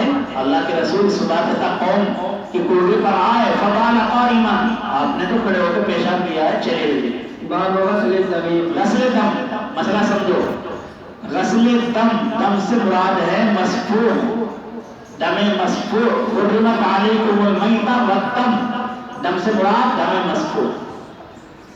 بدن کے اندر آدمی کے جو خون ہوتا ہے، یہ جو پھرتا ہے نا دم مسفوح، یہ رگوں میں جو پھر رہا ہے، اب اس کو راستہ نہیں مل رہا، آپ نے یہاں سے تھوڑا راستہ دے دیا، پھر دیکھو گا باہر ہی چلے گا، یہاں سے دے دیا راستہ، باہر جائے گا، یہ چل رہا ہے، یہ ہے دم مسفوح۔ اس کو نکلنے سے یہ جہاں بھی لگے گا دھونا پڑے گا، کیونکہ دم مسفوح ناپاک ہے۔ جب تک یہ اپنے محل میں ہے اندر تو ناپاک نہیں ہے، اور جب محل سے نکلے گا تو ناپاکی کا حکم ظاہر ہوگا۔ اس کے علاوہ دوسرا اور بھی دم ہوتا ہے آدمی کے اندر، یہ تو تھرڈ کلاس کا دم ہے، یہ جو چل رہا ہے نا یہ تھرڈ کلاس کا ہے۔ سب سے اعلیٰ کلاس کا خون جو ہوتا ہے اس سے تو گوشت بنتا ہے، وہ گوشت میں لگتا ہے، گوشت اس سے بنتا ہے، جو بچ گیا وہ چکر مارتا ہے۔ تو اگر یہ چکر مارنے والا خون نکل گیا تو آدمی کے جہاں بھی بدن پہ لگے گا وہ حصہ ناپاک ہو جائے گا، کیونکہ یہ خود ناپاک ہے۔ دلیل لا رہے ہیں آگے کہ دیکھو ایک عورت اللہ کے نبی کے پاس آئی حیض کے زمانے کی بات پوچھنے، تو آپ نے فرمایا کہ اگر حیض کا خون کپڑے پر لگ جائے تو اسے دھونا پڑے گا، کہ وہ دم مسفوح ہے، جو باہر نکل گیا نا خون وہ سب دم مسفوح ہے، اسے دھونا پڑے گا۔ تو یاد رکھو کہ دم مسفوح ناپاک ہے۔ چلیے وبه قال حدثنا محمد بن المثنى قال حدثنا يحيى عن هشام قال حدثني فاطمة عن أسماء رضي الله تعالى عنهما وعنهم قالت جاءت امرأة إلى النبي صلى الله عليه وسلم فقالت أرأيت إحدانا تحيض في الثوب كيف تصنع؟ قال تحطه ثم تحطه، کیا کہا حضور نے کہ دیکھو یہ چونکہ گندا بہت ہوتا ہے حیض کا خون، تو تین چیزیں بتائی، یہ کہا کہ جب لگ جائے شلوار ولوار پہ، تو پہلے زمانے کی بات ہے جب لوگوں کے پاس عورتوں کے کپڑے بہت کم تھے. اب تو کپڑے کی فراوانی ہے، الگ دنوں کے الگ پہن لیتی ہیں عورتیں. تو ایک ہی کپڑے میں نماز پڑھنی، اسی کو پہننا، اسی میں حیض پہلے زمانے میں. تو اگر پرسف جو رکھتی ہیں عورت کے اندر کپڑا، اگر اس کپڑے میں سے سرایت کر کے یا کبھی بے احتیاطی سے کپڑا ہٹ گیا نکل کے شلوار پہ لگ جاوے تو اسے کہا دھو لو. یہ پوچھنا ہی مسئلہ کہ اگر لگ جاوے شلوار پہ حیض تو کیا کریں؟ تو آپ نے فرمایا کہ پہلے تو حیض کے خون کو ایسے کھرچ دو، کیونکہ گاڑھا ہوتا ہے، کھرچ دو جہاں تک بھی ہو سکے. اس کے بعد میں کپڑے کو پانی میں چھوڑ دو، تھوڑی دیر گل جاوے، ایسے کرو. جب ایسے کر دیا پھر دوسرا پاک پانی ڈال دو. یہ نکل گیا، کپڑا پاک ہو گیا. دھبا اترا یا نہیں اترا؟ اب تو ایسے زمانے کے کیمیکل ہیں، آلہ لے آؤ، پھولا لے آؤ، تار دو، دھبا اتر جاتا ہے صابن وغیرہ سے. اس زمانے میں تو تھا نہیں، اس لیے مسئلہ بتایا کہ اگر ایسے ایسے کر کے نچوڑ دیا 3 بار، بھلے دیکھنے میں لگ رہا ہے لال ہے دھبا، تو کوئی بات نہیں. یہ دھبا ہے، یہ خون نہیں ہے. ایک ہے خون، ایک ہے خون کا داغ دھبا. دھونے کے بعد جو بچا رہتا ہے، جیسے کبھی ہمارے روشنائی لگ گئی، آپ کو لگ گئی، بہت دھو بھی لی لیکن تھوڑی دن تو پڑ گئی، ہٹتی نہیں ہے. تو یہ جو ہٹتی نہیں ہے یہ روشنائی نہیں ہے، یہ کیا ہے؟ یہ روشنائی کا دھبا ہے. تو خون کا دھبا اگر رہ گیا کوئی بات نہیں، ہو جائے سے. چلیے. قال تحط ثم تقرص بالماء وتنزعه بالماء وتصلي فيه. وبه قال حدثنا محمد قال أخبرنا أبو معاوية قال حدثنا هشام بن عروة عن أبي عن عائشة رضي الله تعالى عنها قالت جاءت فاطمة بنت أبي حبيش رضي الله تعالى عنهما وعنهم إلى النبي. فاطمہ بنت ابی حبیش، دیکھو انہیں آ رہا تھا حقیقت میں استحاضہ، لیکن یہ سمجھ رہی تھی اس کو حیض، نماز چھوڑ رہی تھی کیونکہ معتادہ تھی لیکن مسئلہ نہیں جانتی تھی. آگے آئے گا کتاب الحیض میں اصل مسئلہ. معتادہ تھی، عادت متعین تھی لیکن مسئلہ نہیں جانتی تھی. اس مرتبہ 8 دن کے بجائے 9ویں 10ویں 11ویں 12ویں 13ویں دن پہ خون آتا رہا اور یہ سمجھتے نہیں کیا، یہ سمجھنے کے حیض ہے، تو لہٰذا میں نماز کیسے پڑھوں، خون آ رہا ہے. تو آپ کے پاس میں گئی، آپ نے مسئلہ بتایا کہ دیکھو عورت کے رحم پہ ایک رگ ہوتی ہے جس کو عاصل کہتے ہیں، رگ عاصل، وہ پھٹ جاتی ہے تو پھر خون چلتا بھی رہتا ہے. لہذا یہ رگ عاصل یعنی استحاضے کا خون ہے. وقت نماز پہ غسل کر لے اور غسل کر کے اپنی نماز پڑھنی شروع کر دے. آگے مسئلہ آئے گا کہ معتاد عورت ہر نماز کے لیے کرے گی یا 3 غسل کرے گی. بہتر تو یہی ہے کہ ہر نماز کے لیے غسل کر لے. جب بھی نماز کا وقت آئے مستحاضہ عورت غسل کر کے نماز پڑھے. چلیے. وقالت يا رسول الله إني امرأة مستحاض فلا أطهر أبدا الصلاة. فقال رسول الله صلى الله عليه وسلم لا إنما ذلك عرق وليس بحيض فإذا أقبلت حيضتك فدعي الصلاة وإذا أقبلت حيضتك. کم کہیں گے جب معتادہ ہے، جب تیرا حیض آنا شروع ہو یعنی حیض کی تاریخیں شروع ہو جائیں تو اس دن میں فدعی الصلاة، اور جب چلا جائے حیض کی تاریخ پوری ہو جائے تو اس لیے ہم کیا مطلب کہ خون کو دھو دے کر کپڑے پہ لگا ہوا ہے اور پھر غسل کر لے، ثم صلی، اور نماز پڑھنی شروع کر دے. یہ پوچھ رہا ہے کہ اگر کوئی شخص کھڑے ہو کر پیشاب کرنا ہی اپنی عادت بنا لے تو بڑا سخت گنہگار ہوگا. بھائی عادت بنا لینا بیان جواز والے عمل کو تو گنہگار ہوگا. اور قبر پہ پوچھ رہا ہے، قبر جنازے کے بعد میں جب سلام پھیر دیا، سلام پھیرنے کے بعد میں کھڑے کھڑے دعا یہ بدعتی مانگتے ہیں، اہل سنت والجماعت کا طریقہ نہیں ہے. دعا وہاں ہے ہی نہیں. جو آپ نے نماز جنازہ پڑھی ہے وہی تو دعا ہے، دعا کے بعد دعا نہیں ہے. چلیے کیا کہہ رہے ہیں؟ ثم صلی قال وقال ابی. راوی کہتے ہیں ہشام کہ میرے باپ عروہ نے کہا. اصل بات یہ ہے کہ اللہ کے نبی کا قول ہے، یہ عروہ کا نہیں ہے. دوسرے محدثین کہتے ہیں کہ اللہ کے نبی کا فرمان ہے. ثم توضئی لکل صلاۃ. آپ نے کہا ہر نماز کے لیے وہ وضو کرے گی حتی یجیء ذلک الوقت، یہاں تک کہ تیرا وہ وقت آ جائے. کون سا؟ دوسری نماز کا. بھائی مستحاضہ معذور ہے نا، وہ وضو کرتی ہے وقت نماز کے لیے احناف کے یہاں. جب تک وقت رہے گا نماز کا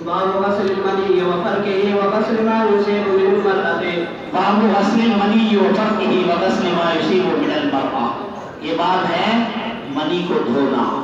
ایک مسئلہ اور ہے، کیا منی پاک ہے ناپاک ہے؟ دیکھو مسئلہ مختلف ہی ہے۔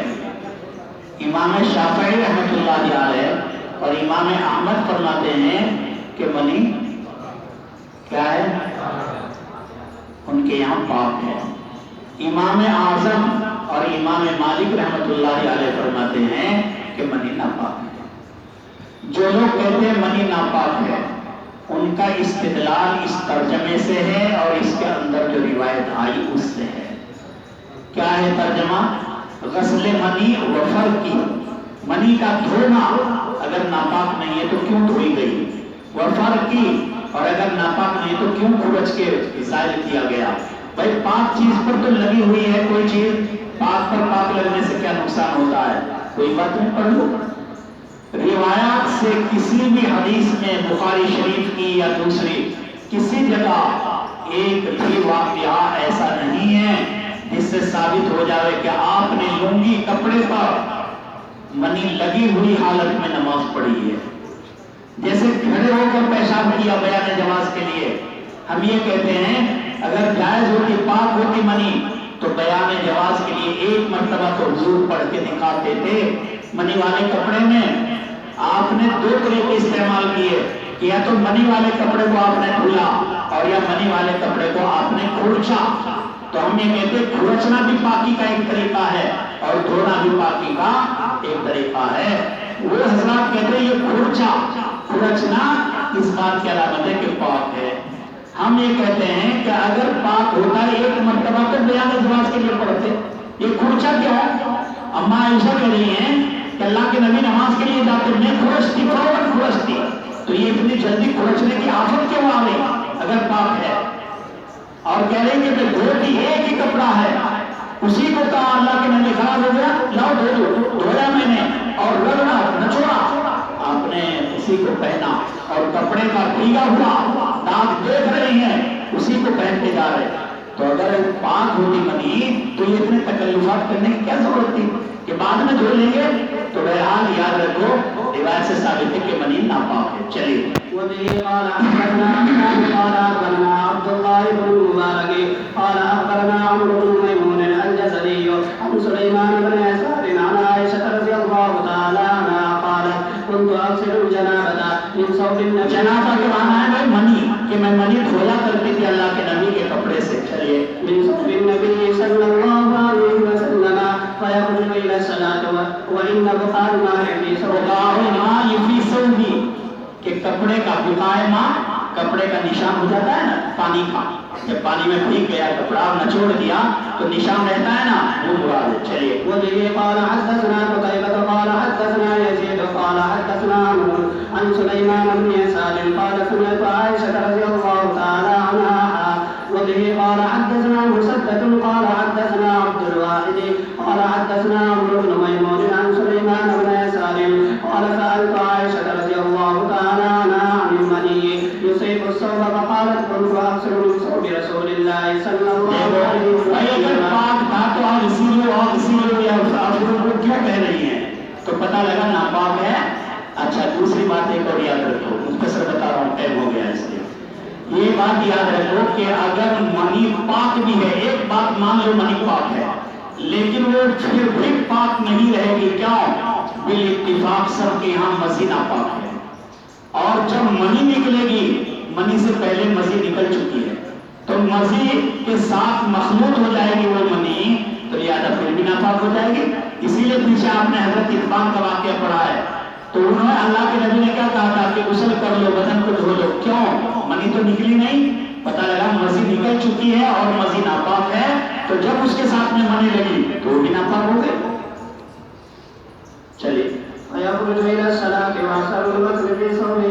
دیکھو واصل اور میرے دھونے کا اثر آپ کے کپڑے میں ہوتا، وہ ماں پانی کا وہ داغ آپ کے کپڑے میں دیکھا جاتا تھا جو میں نے جلدی میں دھویا ہے، بس جلدی